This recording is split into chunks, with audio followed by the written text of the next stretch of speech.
What if you could become a confident Muslim by the end of this video? Because I once wasn't. This video is about how to become a confident Muslim and how to practice your Deen confidently.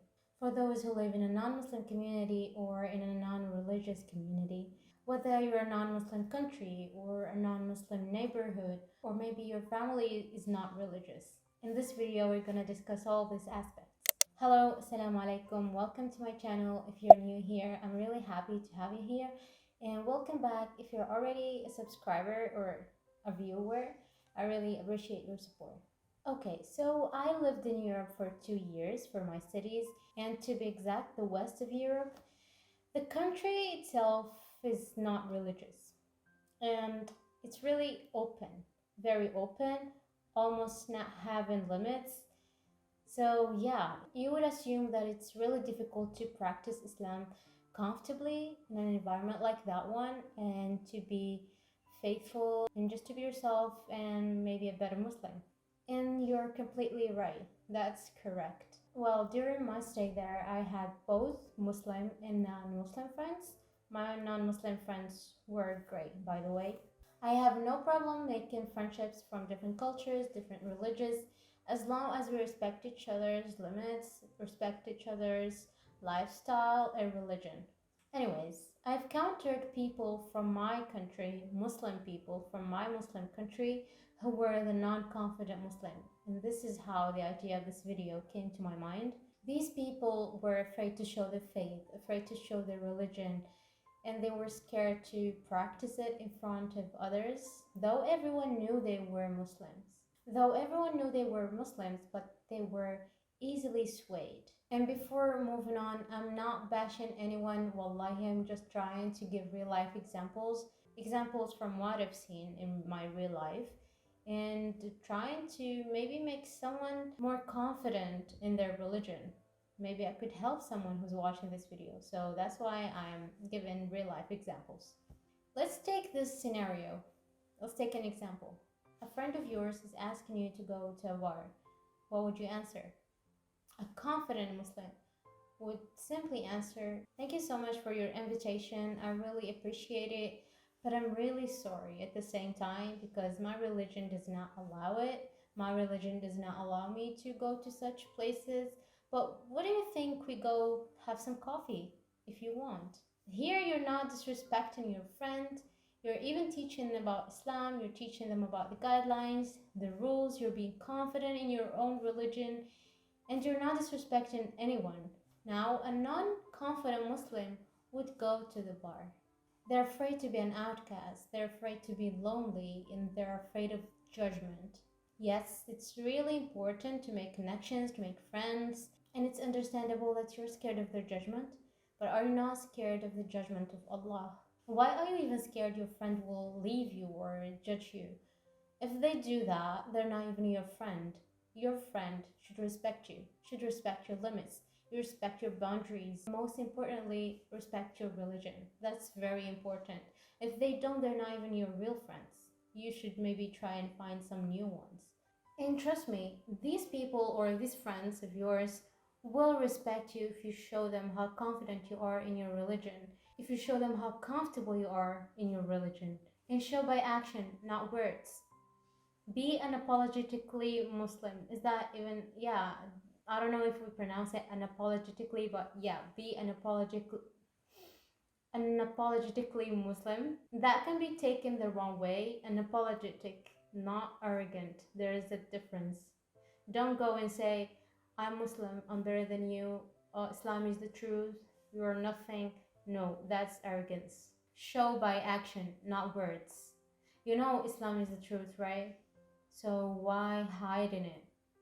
You should be confident and see how other people would respect you and respect your limits. This is also a problem if your school or your work environment is non-Muslim. You would probably feel like you're lonely, especially if there are not many Muslims in that specific place, your school or your workplace. Some people cannot even pray on time in their workplace. They cannot fast Mondays and Thursdays because their colleagues, their boss, lunch break, and that makes them feel uncomfortable to show their religion, to practice it, to pray, to fast, to do a lot of stuff.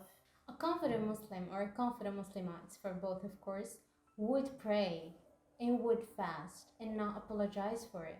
You can always decline in a kind way and keep your connections, keep your friendships. You can also decline, you can reject, you can say no, you can explain or maybe not even explain. You can just be yourself, your Muslim self. And this way, you're making it your acquaintances or making people in general familiar with Islam. You're showing them the guidelines, you're showing them the rules, you're making them know better and even maybe correct some misconceptions. So why you're not taking this opportunity to explain, to make stuff clear, to tell the truth? Because there are so many misconceptions. And I have a lot of story to tell about this. I was once invited for drinks. It was my birthday, and this friend of mine didn't know that drinking was not allowed in Islam. So I was like, I really appreciate your invitation. That's so sweet of you that you even remember my birthday and you're inviting me somewhere, but I'm not allowed to drink. My religion does not allow me to drink. What about we go somewhere else maybe? Then she was surprised. You know, she was not surprised because my religion, because Islam does not allow drinking. She was like, but I know some people, they're Muslim and they drink. You know, that's how you correct a misconception. In Islam, we don't drink, even though some do. But here, you're correcting things. You're making it clear for other people from other religions, and you're teaching them about Islam. And you're also making it easy for other fellow Muslims to not be in such situations and not be invited to some places like this. So yeah, why not take the opportunity? Wearing modestly is another problem women in Islam face. And hijab also. Whenever I say modest, I also mean hijab, not just clothing.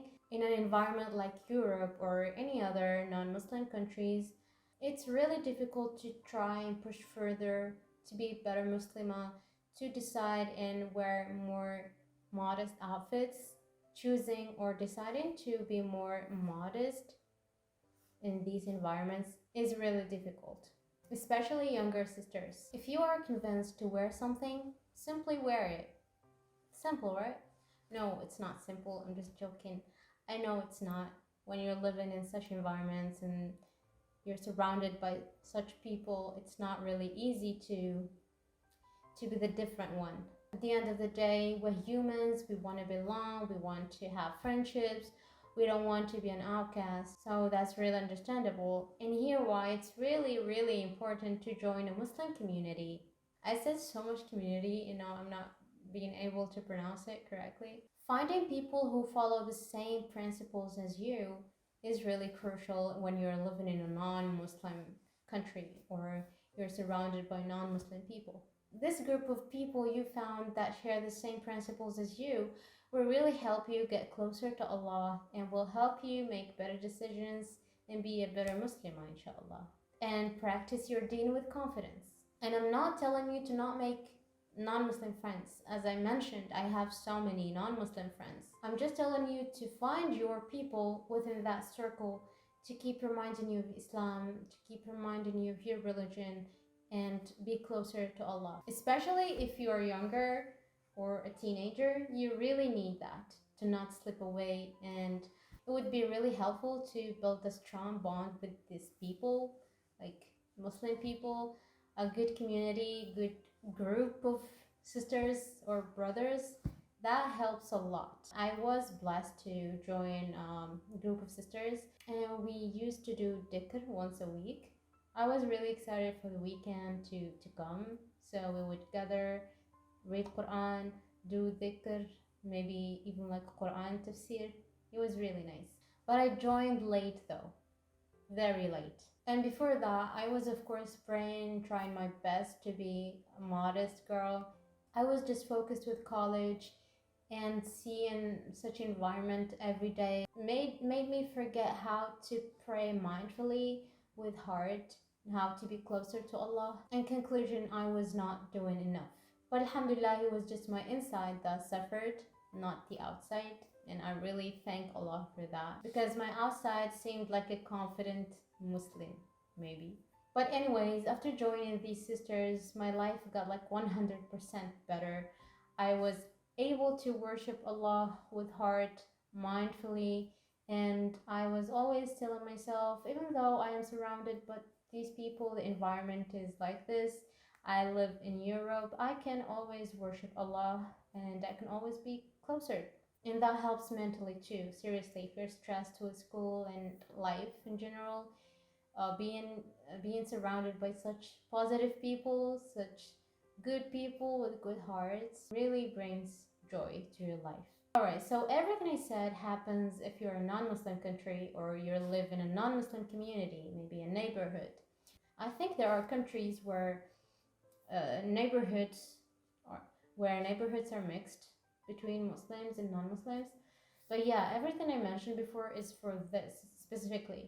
But now let's talk about, what if your family is not religious? Your family is Muslim, of course, but they're not religious. You are a practicing Muslimah.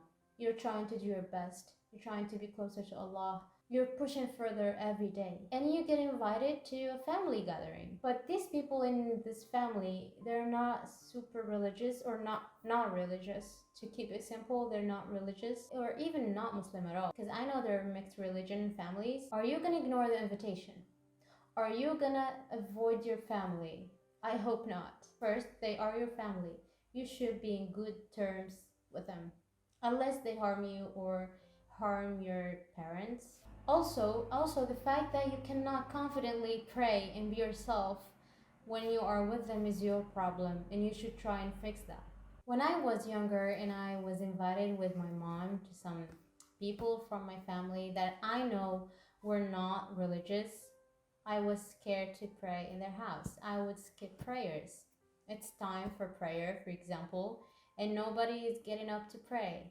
And I wouldn't get up and pray too. So you want to pray because you usually pray in your house. But since you are in their house, these people are not religious, you're not seeing anyone praying, you skip prayers. Like, imagine that. Imagine how crazy is that? Here we're being so unconfident even next to fellow Muslims. Imagine you're making someone pray again, or making someone think, and making someone rethink their life decisions. Why I'm not praying? Imagine helping a sister getting back to prayers just because a simple action you did, just because you prayed. You confidently asked for a prayer mat and you prayed. Because it's likely someone there in the gathering just need a little push, a little reminder to get back to the right path, and you did that. You prayed in front of this person. You're helping them, you're pushing them, and you're making them ask themselves, what am I doing? Why am I not praying? And even you wouldn't wear your usual modest clothing because girls in that house are not modest, so you're scared to make them uncomfortable and you want to fit in, you want to look like them. This is one reason you want to fit in. Or the second reason, you don't want to make them uncomfortable in their own outfits, for example. And here, making yourself uncomfortable to make them comfortable. And why is that? Why? Now, what if that non-modest girl in your family saw you confidently pulling off that abaya or that dress or that loose outfit? Maybe she would even ask you from where you got that. Maybe she would ask you about your hijab. How do you do your hijab? How are you making this style? Here, you're making her question. You're making her think. You could be the reason someone starts praying. You could be the reason someone starts wearing modestly or wearing hijab. And that's such a huge thing. That's ajr. I know I talked too much and I'm not sure it made sense. I had this idea in my head, but I don't know if I articulated it the right way. I really hope I made sense, and I really hope you could take something from this video. Thank you so much for watching, and see you next time.